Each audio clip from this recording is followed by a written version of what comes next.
Bismillahirrahmanirrahim.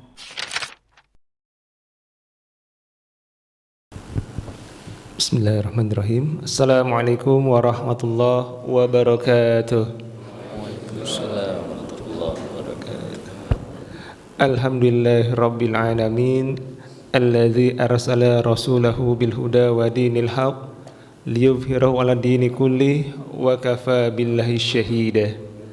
Asyhadu an la ilaha illallah wahdahu la syarika lah wa asyhadu anna Muhammadan abduhu wa rasuluhu la nabiyya ba'da. Allahumma shalli wa sallim ala Muhammad wa ala alihi wa sahbihi ajma'in. Amma ba'du. Jamaah salat subuh Masjid Siti Halimah yang dirahmati Allah, pertama-tama mari sama-sama senantiasa kita panjatkan puja dan puji syukur kita kehadirat Allah Subhanahu wa taala yang alhamdulillah pada kesempatan pagi hari ini kita masih sama-sama diberikan nikmat sehat walafiat, masih dimudahkan dan diringankan langkah kita menuju Masjid Siti Halimah untuk menjalankan kewajiban kita yaitu sholat subuh berjamaah. Dan insya Allah seperti yang memang sudah rutin kita lakukan bahwa di setiap hari Sabtu kita akan ada kajian di ba'da subuh. Untuk kali ini kita akan sama-sama menyimak ceramah atau kajian yang akan disampaikan oleh Ustadz Aman Wicahyo, dan tema yang akan dibawakan yaitu hadis arba'in. Dan jika kita bicara mengenai hadis arba'in, ini merupakan salah satu kitab yang beberapa waktu lalu rutin dibacakan ba'da sholat maghrib oleh imam, tapi karena sifatnya membacakan, dan kali ini kita akan sama-sama lebih mengkaji lebih dalam lagi isi dari hadis arba'in tersebut. Dan salawat ring salam semoga senantiasa tercurahkan kepada junjungan kita Nabi Muhammad sallallahu alaihi wasallam beserta para sahabat, keluarga dan para pengikutnya yang terus istiqomah dalam menjalankan syariat Islam hingga yaumil akhir nanti.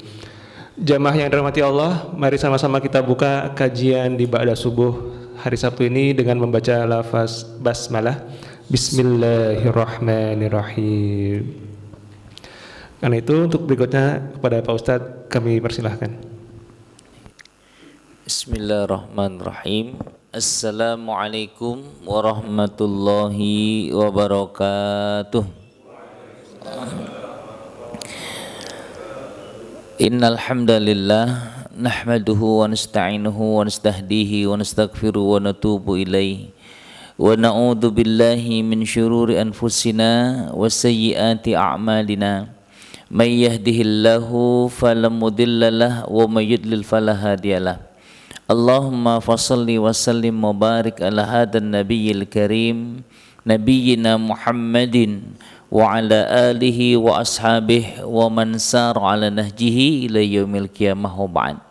Bapak-bapak, ibu-ibu, jamaah sekalian, kembali ungkapan syukur kita panjatkan kehadirat Allah Azza wa Jalla atas segala kenikmatan dan karunia yang Allah berikan, sehingga Allah masih berikan kesempatan kepada kita untuk bisa menegakkan sholat subuh berjamaah.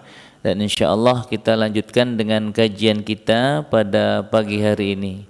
Shalawat teriring salam semoga senantiasa tercurah kepada qudwah hasanah kita, baginda Nabi besar Muhammad sallallahu alaihi wasallam beserta para keluarganya, sahabatnya, dan insya Allah sampai kepada kita dan siapa saja yang istiqomah di dalam ad-din ini.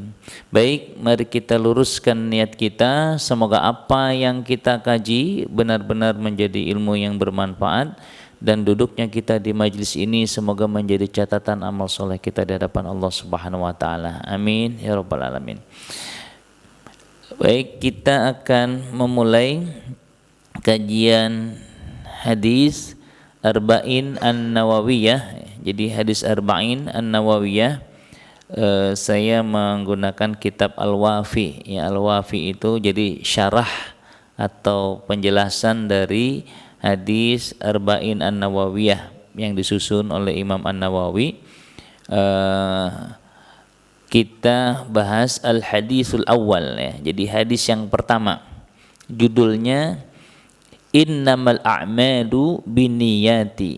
Ya, sesungguhnya amal-amal itu disertai niat. Saya bacakan dulu hadisnya.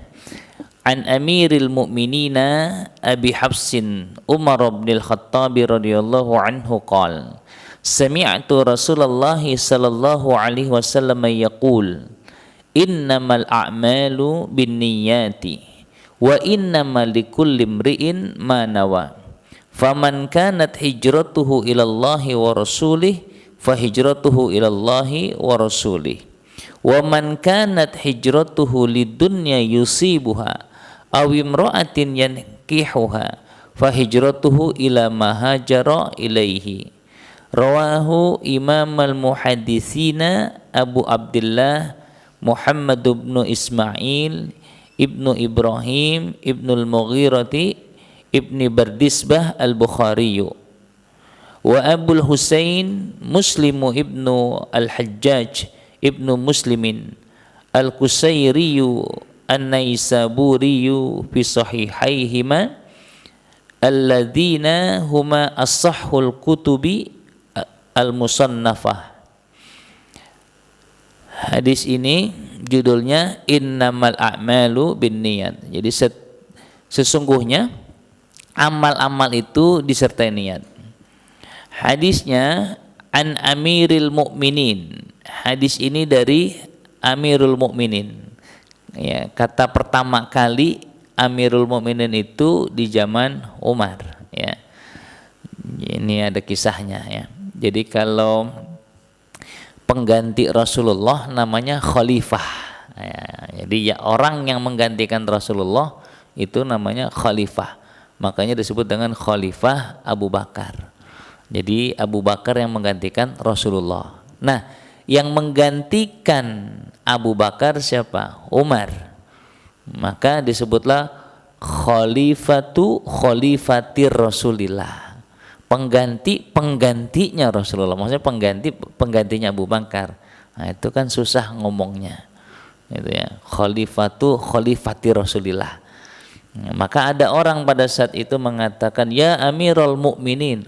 Umar marah waktu itu. Kenapa kau panggil aku pemimpinnya orang-orang mukmin? Gitu. Kata dia, habis susah ngomongnya, masa khalifatir Rasulillah. Ya, gitu ceritanya itu. Maka akhirnya sejak saat itu dipanggillah Umar itu dengan Amirul Mukminin, pemimpinnya orang-orang mukmin. Nah, itu ceritanya ya. Nah, baru kemudian berikutnya juga Amirul Mukminin ya. Ya. An Amiril Mukminina, dari Amirul Mukminin, pemimpinnya orang-orang mukmin. Siapa dia? Abi Hafsin. Abi Hafsin ini bapaknya singa. Gitu. Ini namanya kalau dalam bahasa Arab itu disebutnya kunyah. Ya, jadi al-Hafsu itu al-Asad. Maknanya singa. Yakni wa Abu Hafsin. Ini namanya kunyah li Umar bin Al-Khattab radhiyallahu an. Jadi kunyah itu julukan. Ya, kalau apa di Indonesia itu Sultan Hasanuddin apa julukannya? Ayam jantan dari timur, gitu. Gajah Mada nama aslinya siapa? Hayam Muruk siapa nama aslinya? Lembu Sora siapa? Kira-kira begitulah ya. Itu kan ada julukan-julukan gitu ya, kunyah. Jadi Umar itu disebutnya Abu Hafsin, bapaknya singa, karena memang keberanian Umar. Ya, terus kemudian radhiyallahu anhu, semoga Allah meridhoinya. Nah, ini hadis ahad ya, dan sahabat yang meriwayatkan ini hanya Umar. Kata Umar, sami'tu Rasulullah sallallahu alaihi wasallam yaqul, aku mendengar Rasul sallallahu alaihi wasallam bersabda. Ya, ini termasuk derajat yang paling tinggi. Jadi Umar dengarnya langsung dari Rasulullah, enggak dengar dari sahabat yang lain. Jadi memang yang meriwayatkan pertama kali adalah Umar. Ya, jadi aku mendengar Rasulullah sallallahu alaihi wasallam bersabda. Apa sabda Nabi? Nah, kalau yang tadi itu namanya sanad, ya, urutan orang-orangnya. Nanti ketemu dari sini ya. Apa sabdanya? Sabdanya kata Nabi, innamal a'malu binniyati. Sesungguhnya hanya amal-amal itu disertai niat. Jadi kalau kata innama itu kalau dalam bahasa Arab disebut dengan adatu hasrin. Ya, adatu hasrin. Ya, adatu hasrin itu maksudnya ya tasbutul mazkur ba'daha wa tanfi ma'adahu. Yakni adatu hasr itu adalah menetapkan apa yang disebutkan setelahnya dan menafikan yang tidak disebut. Maksudnya di sini kan setelah innama itu ada al-a'malu binniyat gitu. Jadi sesungguhnya hanya amal-amal itu disertai niat. Jadi nanti setiap amal yang kita lakukan itu harus ada niatnya. Dan tidak mungkin orang beramal itu tanpa niat, nggak mungkin.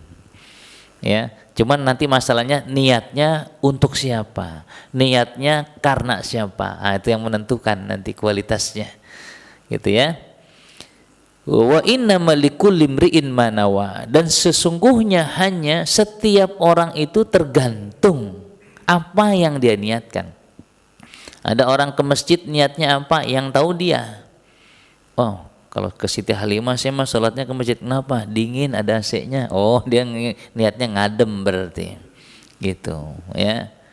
Tergantung ya. Mau ikut kajian, niatnya apa? Perbuatannya bisa jadi sama, tapi setiap orang itu nanti akan dinilai sesuai dengan apa yang dia niatkan. Makanya nanti dari situlah letaknya, ada kajian berikutnya nanti ya, niat membaguskan amal gitu. Baik, nanti kita bahas dulu secara umum hadisnya. Nah, terus kemudian faman kanat hijratuhu ilallahi wa rasulih, maka siapa yang hijrahnya untuk Allah dan Rasulnya, maka hijrahnya itu untuk Allah dan Rasulnya. Artinya ketika dia berhijrah dari Mekah ke Madinah itu karena Allah, maka dia akan mendapatkan pahala dari Allah Subhanahu wa taala. Tapi waman kanat hijratuhu lidunya, siapa yang hijrahnya itu karena dunia, yusibuha, yang akan dia dapatkan. Jadi hijrahnya bukan karena Allah, karena urusan dunia. Au imra'atin yankihuha, atau dia hijrah tuh karena pengen nikahin seorang perempuan. Fa hijratuhu ila ma hajara ilaihi, maka hijrahnya tergantung apa yang dia tuju tadi. Jadi nanti ini yang membedakan apakah niatnya karena Allah, apa niatnya karena dunia gitu ya. Rawahu Imam al-Muhaddisin, hadis ini diriwayatkan oleh pemimpinnya Ahlul Hadis. Siapa dia? Abu Abdillah. Jadi namanya Abu Abdillah. Abu Abdillah ini ayahnya Abdullah. Siapa dia? Muhammad bin Ismail. Jadi riwayat ini Muhammad bin Ismail. Kita taunya belakangnya Al-Bukhariyu. Jadi riwayat Imam Al-Bukhari. Nama asli Al-Bukhari itu Abu Abdullah atau Muhammad bin Ismail. Itu namanya Bukhari. Jadi Muhammad bin Ismail bin Ibrahim bin Al-Mughirah ya, Ibni Bardisbah Al-Bukhariyu. Gitu. Jadi Al-Bukhariyu itu kampungnya. Ya. Jadi apa namanya? Yang meriwayatkan di sini Muhammad bin Ismail. Jadi namanya Al-Bukhari itu Muhammad bin Ismail atau Abu Abdillah. Gitu ya. Terus kemudian wa Abul Husaini, dua orang kan tadi. Wa Abul Husaini, Abul Husain, siapa dia? Muslim Ibnul Hajjaj. Kita taunya Imam Muslim, gitu. Ya, jadi kalau tadi Al Bukhari tahu nama kampungnya, kalau ini hadis siapa? Riwayat Muslim, gitu. Padahal namanya Muslim Ibnul Hajjaj atau Abul Husain. Ya, Ibnu Muslimin Al-Qusairi An-Naisaburi. Ini kalau orang sana begitu Pak ya. Jadi ke atasnya masih hafal. Kalau kita mentok 3 udah nggak nanjak lagi. Ya. Aman Wicahyo bin Kamsi bin Sanasrat, dah habis. Nggak hafal lagi, nggak tahu kesononya siapa, ya gitu. Nah, ini kalau orang Arab begitu. Makanya apalagi habaib, wah habaib tuh. Tanya Habib Rizik sampai Rasulullah ketemu dia bisa nyebut gitu ya. Kita nggak ketemu karena bukan Habib kita. Baik ya. Nah disebutkan sekarang ahamiyatuhu.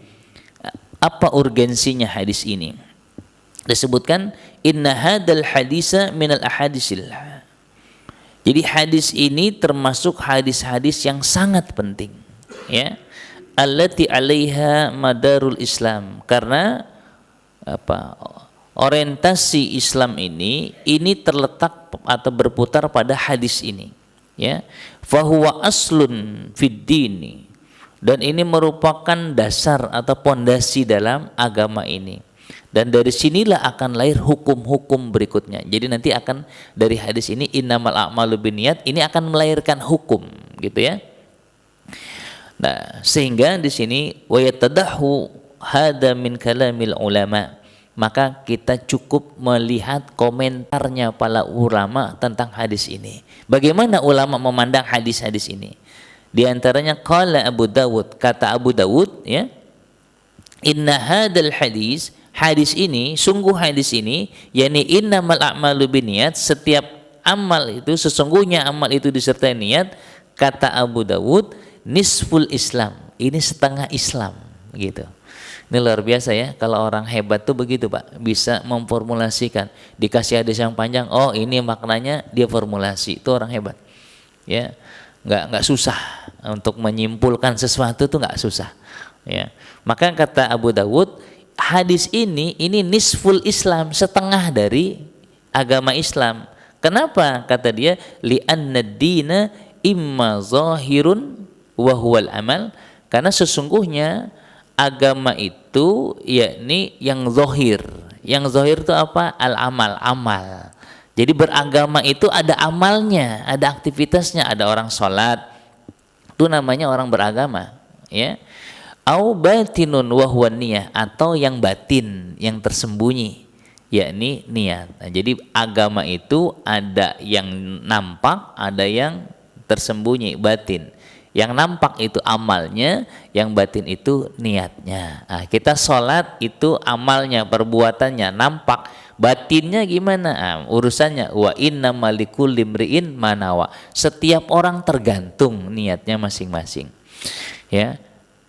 Wa qala al-Imam Ahmad wa Syafi'i, ini kata Imam Ahmad dan Imam Syafi'i, kata beliau hadis ini yakni sulusul ilmi, luar biasa. Kata beliau hadis ini sepertiga ilmu, kata dia. Ya. Kenapa? Wasababu dzalika, karena sebabnya anna kasabal abdi, sesungguhnya perbuatan manusia, yakunu biqalbihi, itu terkait dengan hatinya, walisanihi, dan perkataannya, wajawarihi, dan amal perbuatannya. Jadi manusia itu unsurnya ada hatinya bagaimana, lisannya kayak apa, dan perbuatannya kayak apa, gitu. Ya, ini manusia itu kayak begitu kata Imam Syafi'i. Jadi ini mengandung sepertiga dari ilmu. Sementara hadis ini innamal a'malu binniyat, berarti bicara tentang hati, gitu ya. Itu cukup untuk menggambarkan betapa hadis ini sangat urgen, ya, sehingga dikomentari oleh para ulama. Baik, kita lanjut ke sababu wurudul hadis, ya, sebab datangnya hadis ini. Jadi hadis ini munculnya dari mana, gitu ya. Disebutkan rawa at-Tabrani fi Mu'jamihi al-Kabir. Ya, Imam Tabrani meriwayatkan dalam Mu'jamnya al-Kabir dengan sanad orang-orang yang meriwayatkannya itu siqah. Ada hadis di sini disebutkan an Ibni Mas'udin radhiyallahu anhu qala. Ada hadis dari Ibnu Mas'ud, semoga Allah meridainya, kata dia, kana fina rajulun, di tengah-tengah kami, kata Ibnu Mas'ud, ya, rajulun khotaba imra'atan, ada laki-laki ingin menikahi seorang perempuan, yuqalu laha, orang perempuan tersebut atau wanita tersebut namanya Ummu Qais. Jadi namanya Ummu Qais. Nah, jadi Ummu Qais ini pengen dinikahi sama laki-laki. Fa'abat an tatazawwajahu hatta yuhajira. Nah, Ummu Qais ini nggak mau nikah sama laki-laki ini kecuali laki-laki itu mau ikut hijrah bersamanya, gitu. Ya, ini sebab ininya, sebab datangnya hadis ini. Jadi ada seorang wanita pengen dinikahi, dia bilang saya nggak mau nikah kecuali kamu ikut hijrah ke Madinah. Gitu. Akhirnya apa? Fahajaro. Ada laki-laki yang mau nikahi Ummu Qais ini, akhirnya dia pun ikut hijrah. Ya, ikut hijrah bersama Rasulullah karena apa? Ingin menikahi perempuan tadi. Fakunna nasmiyahu muhajiru Ummu Qais, sehingga kami menamai laki-laki itu Muhajir Ibnu Qais, orang yang berhijrah karena Ummu Qais tadi. Ya, jadi ini di sini nanti kita lihat ya. Ternyata ada orang yang hijrah bukan semata-mata karena Allah, tapi dia nikah karena pengen menikahi seorang wanita. Makanya hadisnya tadi, ya, faman kanat hijratuhu lidunya, siapa yang hijrahnya karena dunia yusibuha, yang akan dia dapatkan, awim ro'atin yankihuha, atau seorang wanita yang ingin dinikahinya. Nah, jadi nanti kalau calon mantu gitu biar disayang sama mertua, nah, sebenarnya dia nggak rajin sholat, ya sebenarnya nggak rajin sholat, tapi karena pengen dapat perempuan itu, kata calon mertuanya, kalau lo mau sama anak gue ya lo rajin lo sholatnya lah. Kata dia siap, kata dia, dia sholat dia tuh. Ya, dia sholat gitu. Biar apa? Dilihat sama mertuanya, oh bener mantu gue itu rajin sholatnya. Maka ketika dia sholatnya, gitu ya, ketika sholatnya karena ingin mendapati perempuan itu, maka disitulah sholat dia dinilai. Yang penting dia dapat perempuan. Dapat pahala enggak? Kalau niatnya hanya karena itu enggak dapat pahala. Dia cuma dapat perempuan tadi. Gitu, jelas ya? Makanya di sini beramal itu sangat sangat menentukan. Ya, jadi nanti kalau udah nikah sama apa namanya, sama anaknya, mertuanya nggak sholat lagi, repot ini. Ya, karena memang niat nikahnya bukan karena Allah. Makanya hati-hati. Jadi hati-hati dengan niat. Nanti ada bahasanya niat tadi membaguskan amal. Orang kalau niatnya serius, ya ibadahnya serius, maka ditunjukkan dengan cara dia beramal gitu. Ya, jadi semua amal kita itu Pak ditentukan dengan hatinya. Begini, saya mau kasih contoh. Kalau Bapak ingin ngasih, ada ibu-ibu nggak Bu? Nggak ada ya? Oh, Bapak nggak bikin kue masalahnya. Apalah, Bapak mau apalah ya? Bapak bikin sesuatu lah, ya. Mau ngasih apalah, baju gitu. Ke orang yang paling Bapak hormati. Nah, pas beli itu bajunya dilihat, ada bolongnya sedikit di sini. Pas dilihat lagi ada bolongnya lagi. Kira-kira Bapak kasih nggak ke orang yang dihormati? Nggak. Atau Bapak beli pisang. Bapak pengen nih mau ngasih orang yang dihormati. Ada pisang nih, ya, yang satu harganya 30.000, satu 40.000, satu 50.000. Ketika Bapak pengen kasih orang yang sangat dihormati, kira-kira belinya yang berapa? Uangnya ada semua. Kasih yang berapa? 50. Kenapa enggak beli yang 30? Karena tergantung niat. Saya pengen menghormati orang yang saya hormati, nggak mungkin saya kasih yang murahan, gitu kira-kira. Paham ya? Jadi niat itu membaguskan amalnya. Tapi kalau mungkin yang Bapak kasih biasa-biasa aja, apalagi yang orangnya suka ngeselin, 30, 40, 50, yang dikasih yang mana?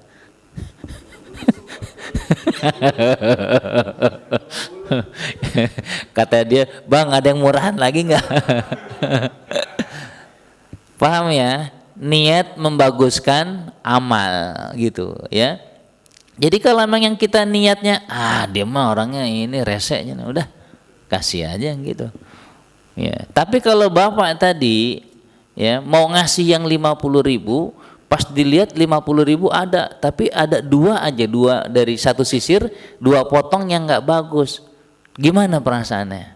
Masih pengen nyari lagi ke abang yang lain gitu ya. Begitulah niat membaguskan amal.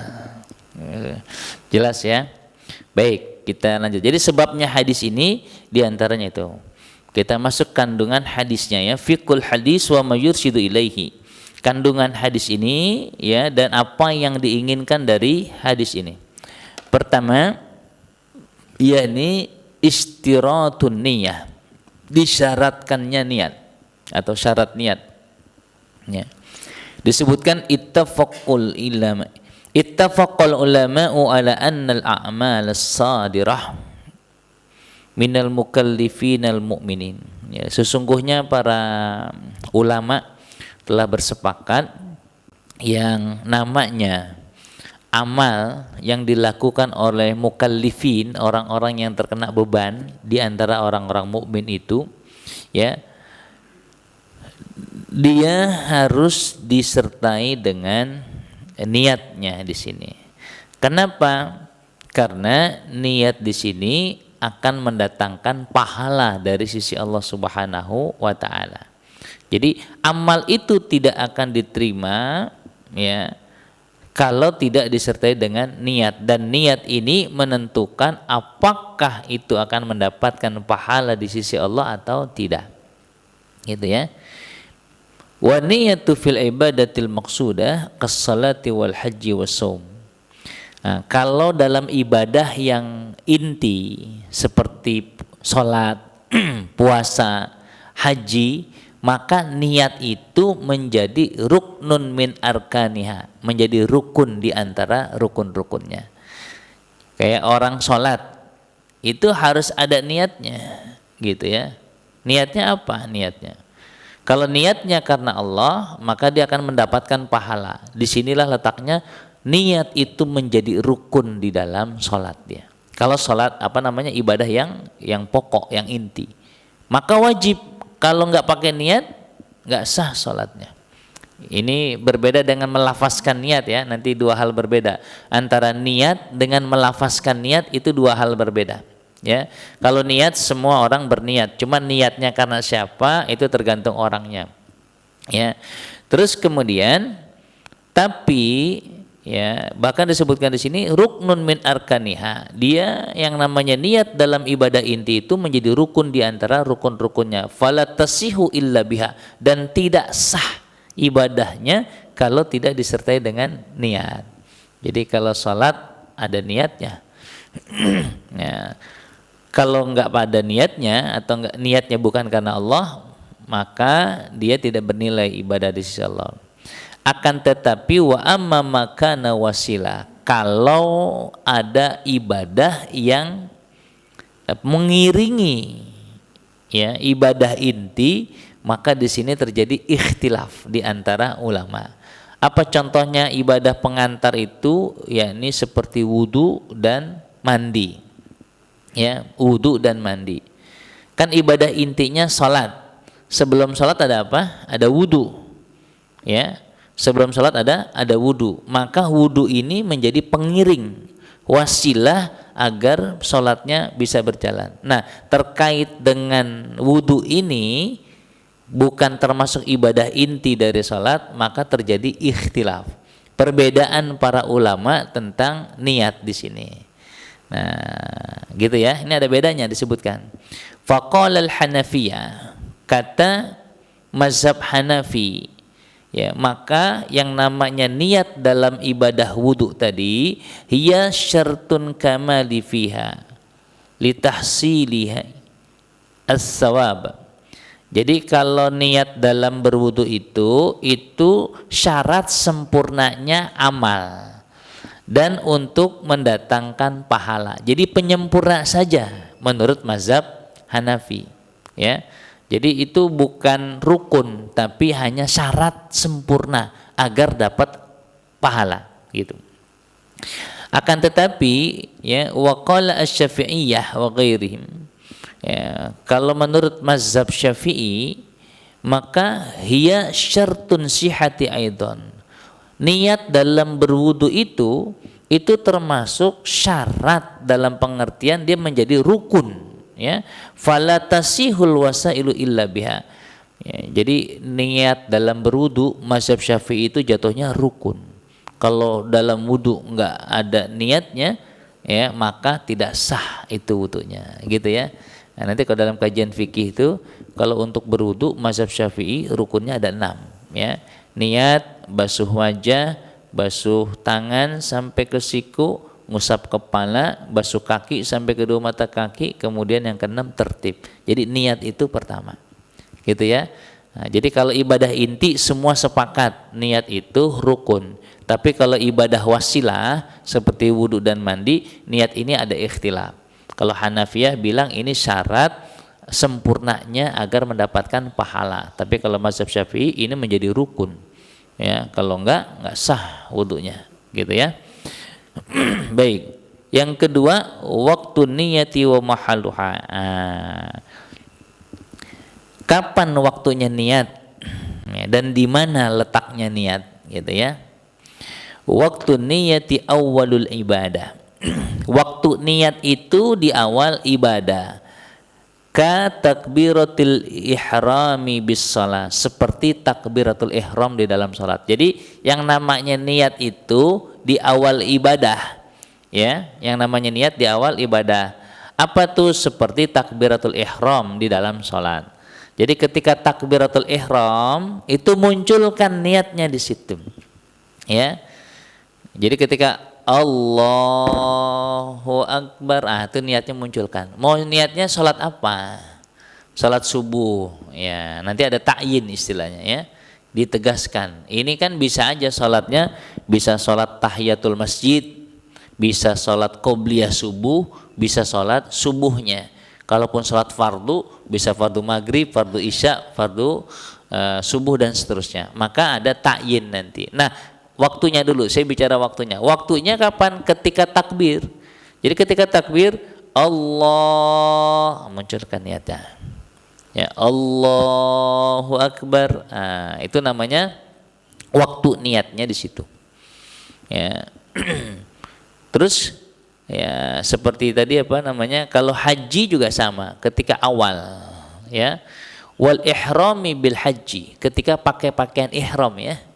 Orang kalau niat haji, niat umroh, ketika pakai pakaian ihram sudah berniat di situ, ya. Amma saumu, adapun puasa di sini fatakfi niyah qablahu, boleh niatnya sebelum beramal. Jadi kalau untuk puasa wajib, katakanlah puasa Ramadan, itu niatnya enggak berbarengan enggak apa-apa. Sebelumnya boleh. Kenapa? Ada alasannya, karena di sini li usri muraqabatil fajr, karena sulit untuk melihat, ya, mengawasi datangnya terbit fajar awal, gitu.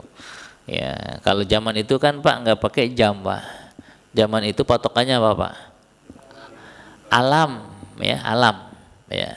Makanya ketika Nabi disebutkan ada onta, anak-anak onta sudah keluar dari pembaringannya, ya, kata Nabi, ini adalah waktu yang tepat, yang afdol untuk sholat duha. Nah, jadi waktunya afdol sholat duha itu kapan? Ketika anak onta udah berangkat dari pembaringannya. Kapan tuh kira-kira anak onta pergi? Nah, tanya orang Arab dulu berarti. Kebiasaannya kapan? Gitu. Kalau sekarang pakai jam, gitu. Berapa nih? Oh, ada jam sekian. Oh, kapan nih? Ada jam. Kalau waktu itu nggak bisa, patokannya alam. Ya makanya ada ukuran-ukurannya. Satu tumbak setinggi, ya, galah dan seterusnya, itu ukuran-ukuran, ya. Karena belum ada ininya. Itu. Ya, diukur bayangan orang dengan sinar matahari dan seterusnya, gitu ya. Baik. Jadi kalau untuk puasa boleh sebelumnya, makanya kadang suka bapak-bapak, ibu-ibu, mari niat puasa untuk besok hari. Nah, puasanya kan besok, ya. Tapi dari malam udah mulai nawaitu shauma godin an adai fardhi syahri ramadhana hadhihi sanati lillahi ta'ala. Nah orang ini kemudian lupa, nggak sempet sholat taraweh karena habis jalan-jalan belanja mau lebaran, nah, nggak sempet tuh sholat taraweh. Bangun-bangun jam 4 subuh mau sahur kan. Nah pas sahur niatnya gimana dia? Kalau dia niatnya nawaitu soma godin, ini katakanlah udah hari apa nih? Ini Sabtu ya. Nah, jam 4 tadi dia niat, aku niat puasa besok hari. Berarti besok hari puasa apa tuh? Hari Ahad. Nah dia padahal puasa hari ini. Ya, kalau tadi puasanya hari Jumat malam maksud saya, paham nggak ini maksudnya ini? Kalau Jumat malam kan sholat taraweh, ya kan? Jumat malam sholat taraweh. Kan sebagian ada yang melafazkan nawaitu soma godin, aku niat puasa besok hari. Berarti dia puasa buat hari apa? Hari Sabtu, gitu ya. Nah bapak ini karena tadi belanjaannya banyak, habis ke mall, nah, terus kemudian dia nggak ikut sholat taraweh, ya kan, nggak ikut sholat taraweh. Terus kemudian dia bangun jam 4 sahur. Hari apa tuh sahurnya? Hari Sabtu. Dia baca lagi nawaitu soma godin, aku niat puasa besok hari. Berarti hari apa tuh? Hari Minggu. Hari Sabtunya nggak puasa. Sah nggak puasanya? Makanya nanti wa mahaluha, tempatnya niat tuh di hati. Meskipun mulutnya ngomong buat besok hari Minggu, tapi hatinya hari Sabtu. Sah nggak puasanya? Sah, gitu. Tuh kata para ulama begitu. Ya, jadi niat itu tergantung yang ada dalam hatinya. Sama mungkin bapak mungkin sholat, kalau sholat di masjid insya Allah selamat lah ya, selamat lah. Kalau jamaah maksud saya selamat. Kalau sholat sendiri, niatnya mau sholat asar, usolli fardhu zuhri arba rakatin adan lillahi ta'ala, Allahu akbar kabira walhamdulillahi katsira. Ini kan sholat asar ya, iya. Tapi tadi perasaan usolli fardhu zuhri. Terus gimana dong? Hah? Batalin aja. Oh, jangan dibatalin Pak. Kalau nggak ada sebab nggak boleh batalin sholat. Ya, terus saja sholatnya. Lah, ini kan fardhu zuhri gitu. Usul fardhu zuhri. Ya nggak apa-apa. Mulutnya ngucapinnya fardhu zuhri, tapi hatinya usul fardhu asri. Sah nggak sholatnya? Sah sholatnya. Yang repot imam. Sholli fardhu, ini salat asar ya. Salatu jami'ah sawu sufufakum, dah. Imamnya lupa. Sholli fardhu zuhri arba rakatin adaan imaman lillahi ta'ala, Allahu akbar. Makmumnya kan ikut Allahu akbar. Pas imamnya wajjahtu wajhaya. Ini salat apa tadi ya? Ini salat asar ya. Tapi aku tadi usolli fardhu zuhri, gimana dong ya? Kalau aku batalin tuh imam udah alhamdulillah alamin. Paham sampai sini Pak? Kalau bapak batalin makmumnya kacau itu. Ya. Kata imam, maaf sholat diulang. Tanya sama makmum, kenapa Pak Imam? Tadi ini kan saya mau salat asar kita kan, iya. Tapi tadi mulut saya ngucapinnya usolli fardhu zuhri gitu. Kata makmum, ya saya udah baca al-fatihah gitu. Paham ya Pak? Udah lanjut aja. Yang dihukumi yang ada di dalam hatinya di sini gitu ya. Karena niatnya, niat. Ini bicara niat ya. Bicara niat, bukan bicara amal, bicara niat. Nah, jadi kalau niat itu yang di dalam hatinya dia. Gitu ya. Jadi kata ulama, udah lanjutin aja, nggak apa-apa. Alhamdulillah selamat gitu ya. Baik. Terus kemudian wa mahallun niyah al-qalbu. Tempatnya niat itu di hati. Di sini ya, tempatnya di hati. Fala yustaratu at-talaffudu biha. Ini menurut Al-Wafi ya. Jadi tidak disyaratkan melafazkan niat gitu ya. Walakin akan tetapi yustahabbu liyusa'ida al-lisanul qalbu ala istihdariha. Akan tetapi disunnahkan, dianjurkan melafazkan niat dengan lisan untuk membantu menghadirkan hatinya, boleh. Nah, jadi di sini ada ikhtilaf tadi ya. Kalau tempatnya niat semua ulama sepakat nggak ada masalah. Tapi apakah melafazkan niat, tidak melafazkan niat, ulama berbeda pendapat gitu. Yang mau melafazkan niat silakan. Kalau untuk membantu ya. Tapi yang tidak melafazkan niat juga ya memang tidak ada keterangan yang harus menyebutkan melafazkan niat. Ya, kalau semuanya harus pakai lafaz niatnya. Saya ngebayangin gimana kalau ada orang 60 tahun baru belajar sholat gitu. Ya 60 tahun baru pertama kali Pak, belum pernah sholat dia. Terus dia baru belajar sholat, kira-kira gimana tuh? Mau sholat maghrib dihafalin, usolli fardul maghrib salasa rokaatin. Kita makmum apa imam ya? Katanya. Nanya dulu. Adaan imaman, adaan makmuman lillahi ta'ala. Terus mau sholat sunnah, ini sholli sunnatan subhi rokaataini. Ini qobliyatan apa ba'diyatan ya? Wah, ini yang sebelum apa sih qobliyat? Betapa sulitnya agama ini. Ya udah cukup dalam hati. Saya mau sholat apa? Sholat subuh berjamaah dalam hati. Dalam hati ya. Saya niat sholat subuh 2 rakaat menjadi makmum karena Allah. Allahu Akbar dalam hati. Sudah cukup. Ya. Kalau semua dilafazkan akan repot sekali. Ya. Ya udah. Disinilah letak. Tapi kalau yang sudah biasa melafazkan silakan. Yang penting untuk menguatkan gitu. Ya. Gitu ya. Jadi kalau bab niat begitu.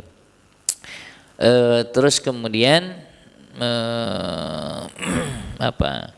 Jadi hadis ini ya menjelaskan memang secara ini, makanya tadi disebutkan Imam Syafi'i ini sulusul ilmi, sepertiganya ilmu.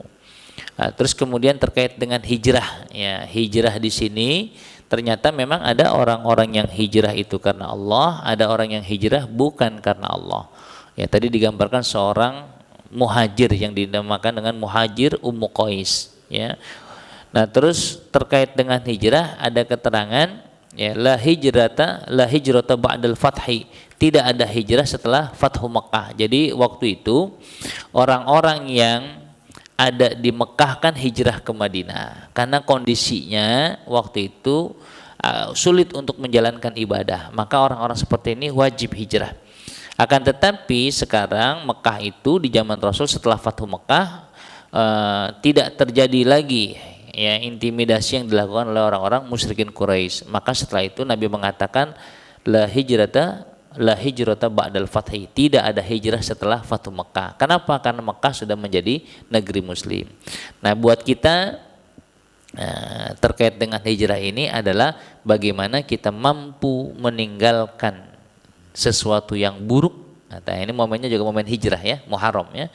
Jadi kalau katakanlah dulu nggak rajin sholat, sekarang rajin sholat. Dulu nggak rajin baca Quran, sekarang rajin baca Quran.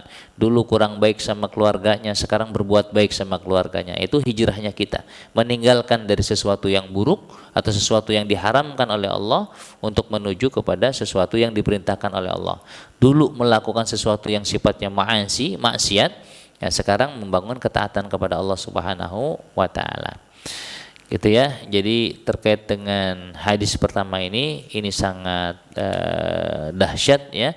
Makanya disebutkan kenapa di antara Imam An-Nawawi menuliskan dalam 3 kitabnya hadis ini selalu ditulis di hadis yang pertama ya. Terus juga Imam Al-Bukhari menjadikan hadis innamal a'malu binniyat ini di pertama pembahasannya. Wallahu a'lam bishawab. Mungkin ini yang bisa saya sampaikan. Kalau ada diskusi tanya jawab saya persilakan.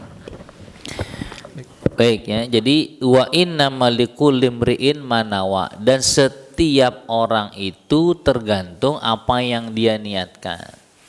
Kalau niatnya tadi hanya ingin menikahi seorang wanita, maka apapun dia cari, yang penting dia dapat wanita. Nah, nanti disinilah letaknya, ada orang yang niatnya itu karena ingin mendapatkan dunia, gitu. Nah, bagaimana niat membaguskan amal itu? Nah, ini kalau seorang suami, seorang ayah, gitu ya. Kalau niatnya dia punya niat yang kuat, maka pasti dia ingin nyenengin istrinya, ingin membahagiakan anak-anaknya. Bagaimana cara membahagiakan anak-anaknya? Mungkin dengan cara memberikan atau menyekolahkan ke tempat yang memang disukai, sekolah yang bagus. Kadang mungkin ketika ingin menyekolahkan ke sekolah yang bagus, uangnya nggak ada, bisa jadi. Tapi karena niat yang kuat tadi, maka niat si ayah tadi bisa membaguskan amalnya, begitu. Tapi kalau orang, mohon maaf, niatnya untuk istrinya nggak bagus, untuk anak-anaknya nggak bagus, maka ini amalnya juga akan menunjukkan dia nggak bakal bagus. Pah, lembur napa? Biar uangnya banyakan dikit. Ah udahlah, segini juga udah, ini udah capek saya juga, udah lemes deh Pak. Nggak ada keinginan membaguskan amalnya. Kata anaknya, ya aku mau sekolah di sini dong, sini kayaknya sekolahnya bagus gitu. Padahal bapak ini kalau di pressure istilahnya, ditekan atau dicari lagi, itu masih punya uangnya, masih banyak gitu, bisa dicari ya celah-celahnya. Tapi karena niatnya untuk nyekolahin anaknya nggak maksimal, maka amal dia nggak maksimal. Kalau yang tadi misalnya nggak apa-apalah saya kehujanan, nggak apa-apalah saya dimarahin sama bos, nggak apa-apalah saya habis kerja ngojek, habis kerja apa, yang penting anak saya bisa sekolah di tempat yang bagus. Itu namanya niat membaguskan amal gitu. Ya kayak tadi, kalau niatnya ingin berbuat baik kepada orang tua itu nggak maksimal, ya udah nggak maksimal. Tapi kalau dia niatnya kepada orang tua mau maksimal, apa yang nggak ada, mungkin dia nggak ada atau lagi kurang gitu, ya, tapi dia masih ada sedikit, mungkin dikasih dulu ke bapaknya. Nggak ada saya, nggak apa-apa lah, tapi nanti saya habis ini saya bisa nyari apa tambahan lagi ke yang lain gitu. Tapi kalau nggak ada ya udah sampai kapanpun. Nah, oleh karena itu terkait dengan birrul walidain ya, berbuat baik kepada kedua orang tua itu gimana caranya? Munculkan niatnya. Jangan main-main dengan niat. Ini maksud bahasa saya begini. Ini tahadus bin nikmah ya, tahadus bin nikmah. Dulu waktu ibu mertua saya masih hidup, saya manggilnya kan Uti karena saya udah punya anak. Saya bilang ke ibu mertua, "Ti, Uti mau ke Jawa?" "Ya mau lah." "Benar, serius?" "Iya, serius." "Kuat Ti?" Karena waktu itu kan harus pakai tongkat jalannya. "Bisa Ti, bisa." "Kuat Ti, kuat." "Ya insya Allah kita ke Jawa." Padahal uangnya belum ada Pak. Saya belum ada tuh uangnya itu, belum ada. Cuman saya bilang dalam hati saya, benar, siap udah. Nggak lama terus kemudian saya diundang ngisi kajian, beberapa kajian. Saya bilang deh cukuplah ongkos buat pulang pergi berdua. Saya bilang udah tenang aja, yang penting ongkos pulang pergi aja dulu. Disitulah maksud saya niat membaguskan amal, dan Allah pasti tolong. Ketika kita punya niat berbuat baik sama orang tua, dimunculkan dulu, maka pasti Allah kasih jalannya gitu. Jangan mikir ada apa enggaknya belakangan ya, baru nanti Allah berikan pertolongannya. Tapi kalau orang nggak punya niat, meskipun ada nggak bakal jadi. Kata ibunya gini ya, "Nah nanti tolong beliin sawo ya," kata ibunya. Tapi si anaknya dari rahmati, beliin sawo lagi nih nenek misalnya gitu ya. Padahal ibunya nih nenek dia beliin sawo gitu. Ada bang tukang sawo, naik motor tukang sawo. Ih banyak banget rame, ntar sonon lagi dia katanya gitu. Sonon lagi, jalan lagi. Ya, apa kalau naik mobil sama istrinya, iya tuh si nenek juga minta ini. Wah udah nih rame, jalan lagi ke sana. Iya sepi, tapi parkirannya susah gitu. Dah jalan lagi ke sono. Pikirnya sampai tukang berapa lewat semua Pak, nggak jadi beli. Kenapa? Niat di awalnya nggak serak bahasa kita. Maka untuk niat beliinnya juga nggak serak. Tapi kalau niatnya dari awal ketika diucapkan muncul dan dia pengen nyenengin orang tuanya, disitulah letaknya niat membaguskan amal. Dalam ibadah juga gitu, kalau kita niat sholatnya baik gitu karena Allah, maka tujukan dengan cara bagaimana kita beribadah kepada Allah. Dari sisi pakaian, kesiapan dan seterusnya, semua begitu. Mau ngaji juga gitu, ya. Ngaji kalau yang serius, ini bukan bapak-bapak ngajinya serius kan ya? Yang serius ini nggak bawa pulpen, nggak bawa kertas, nggak bawa ini, jiping aja nih. Saya nggak bilang serius apa nggak serius ya. Nah, ini maksudnya kalau serius itu begitu kira-kira, ya. Makanya habis ngaji pasti lapar Pak, karena ngajinya serius. Orang kalau belajar serius lapar pasti, ya. Nah, tunjukkan amalnya, apalagi yang usianya udah ini. Kalau dia mau bawa itu, nah, dia siapin dari malam tuh, membaguskan amal. Besok ada kajian, tasnya disiapin, bukunya, pulpennya. Tuh kalau orang yang udah kayak gitu, ya. Apalagi udah 60 ke atas, nyiapinnya pasti dari malam, nggak mungkin. Kalau anak muda mungkin masih bisa, kajian ya udah ambil, bisa. Tapi kalau yang udah sepuh nggak bisa dia sekarang nyiapin terus jalan, nggak bisa. Ya, saya punya teman main pingpong begitu, ya. Udah sampai tempat pingpong, ya lupa nggak bawa bat katanya.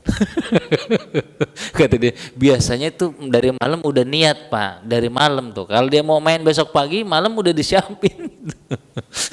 Begitu maksud saya. Jadi niat membaguskan amal begitu. Makanya ini dilatih ya. Saya juga ngelatih, belajar untuk niat memunculkan niat baik dilatih. Maka pasti Allah akan berikan pertolongan. Wallahu a'lam bishawab. Ya, ini kaidahnya ad-dinu yusrun ya. Ini kaidah Islam ya. Nabi mengatakan ad-dinu yusrun, beragama itu mudah. Ya, jangan dipersulit gitu ya. Orang beragama itu mudah, jangan dipersulit, tapi jangan tasahul, dimudah-mudahin, digampang-gampangin. Nah, kalau munculnya kapan dilafazkan, wallahu alam, saya nggak paham ya. Tapi kalau misalnya ditanya ada nggak redaksinya bunyi hadis kayak gitu, ya nggak ada. Mau sholat maghrib Nabi bacanya gini, ya nggak ada. Mau sholat isya Nabi bacanya begini, ya nggak ada. Kalau ditanya ya bunyi teks hadisnya begitu, nggak ada. Nabi hanya menyebutkan innamal a'malu binniyati, sesungguhnya hanya amal-amal itu disertai niat. Amal apa aja? Amal ibadah, amal tadi secara ibadah khusus maupun ibadah yang enggak khusus ya. Kayak misalnya kita bekerja, mau kerja bakti, mau ngurus masjid gitu. Itu semua disertai amal. Kalau dia ngurus masjidnya disertai niatnya kuat, maka dia ingin membaguskan masjid ini begitu. Ya. Itu tergantung, tapi kalau niatnya udahlah, makanya niat itu harus harus maksimal tadi. Terus kemudian tadi yang kedua terkait kalimat ketika Nabi mengatakan, dan apa saja yang aku perintahkan kepada kalian, fa'tu minha mastata'tum, atau kama qala Nabi sallallahu alaihi wasallam, maka lakukanlah semampu kalian. Semampu kalian itu, ingat, ini terkait dengan ibadah. Bukan ibadah, maaf, terkait dengan perintah. Jadi kalau perintah kerjakan semampunya. Gitu, perintah. Ya, misalnya itu kaidahnya, kayak kita sholat bisa enggak berdiri? Bisa. Maka kerjakan sholat dengan cara berdiri. Oh, saya nggak bisa berdiri, silakan dengan cara duduk. Saya nggak bisa dengan cara duduk, saya bisanya berbaring. Ya sudah, silakan kerjakan. Itu kan perintah. Jadi kalau perintah itu semampunya, itu kalimat semampunya begitu. Gini, kan katanya sholat boleh duduk, tapi Bapak bisa berdiri nggak? Bisa berdiri. Ya ngapain duduk? Nggak boleh. Gitu. Jadi jangan digampang-gampangin. Katanya boleh. Iya boleh kalau ada ada rukhsah, ada keringanan. Makanya nanti ada kaidah al-masyaqqatu tajlibu at-taisir, yang namanya kesulitan mendatangkan kemudahan. Ya, yang namanya kesulitan mendatangkan kemudahan. Salat wajib harusnya berdiri, tapi dia nggak mampu untuk berdiri, silakan dia boleh duduk. Duduk nggak bisa juga, silakan berbaring. Itu namanya kesulitan mendatangkan kemudahan. Gitu. Ya. Jadi kalimat mastata'tum seperti itu, bukan berarti udahlah semampunya aja. Terus yang kedua gini, dari kalimat itu ada orang-orang yang memang bahasanya hidup di zona nyaman. gitu. Saya nyamannya kayak gini. Memang berat keluar dari zona nyaman tuh berat. Kalau tadi dia saya mah biasa kalau sholat kayak gini, ya apalah misalnya. Tapi kalau dia mau membaguskan amalnya, kan dia mau ketemu Allah misalnya, mau berhadapan dengan Allah, maka tunjukkan dengan cara berpakaian bagaimana kita beribadah kepada Allah. Begitu. Itu namanya niat membaguskan amal. Wudu, udahlah yang penting keguyur semuanya misalnya begitu. Ya enggak, kita pengen wudu kita membaguskan amal kita. Makanya semua terkait dengan ilmunya. Ketika kita tahu ilmunya, enggak mungkin wudunya ngasal. Kita pasti serius waktu berwudu gitu kan. Terus pengen menyempurnakan dengan doa setelah berwudu. Ya, terus kemudian misalnya tangannya terus gitu. Itu karena memang ada ilmunya. Tapi kalau yang enggak ya udah gini, udah yang penting kan basah gitu. Ya udah anak TPA juga basah semua begitu. Kan bukan begitu. Jadi ya semuanya bagusnya. Baca Quran juga gitu. Yang penting saya mah bisa baca Quran gitu. Ya baca Quran udah bagus, tapi membaguskannya. Ya, makanya nanti naikin. Kalau niatnya mau dinaikin bisa gitu. Ya, jadi jangan bilang ini udah maksimal saya. Belum maksimal gitu. Cobain dulu, kalau udah mentok baru. Wallahu a'lam bishawab. Alhamdulillah pada kesempatan hari ini kita sama-sama menyimak kajian terkait syarah hadis arba'in yang pertama mengenai bab niat, dan mudah-mudahan kita semua senantiasa menjadi orang yang selalu diluruskan niatnya dalam beribadah, dan juga seperti yang disampaikan oleh Ustadz Aman, menjadi orang yang senantiasa untuk terus meningkatkan atau membaguskan niat agar amalan kita juga lebih baik lagi. Karenanya mari sama-sama kita tutup kajian kita di Sabtu kali ini dengan membaca lafaz hamdalah, alhamdulillahirabbil alamin.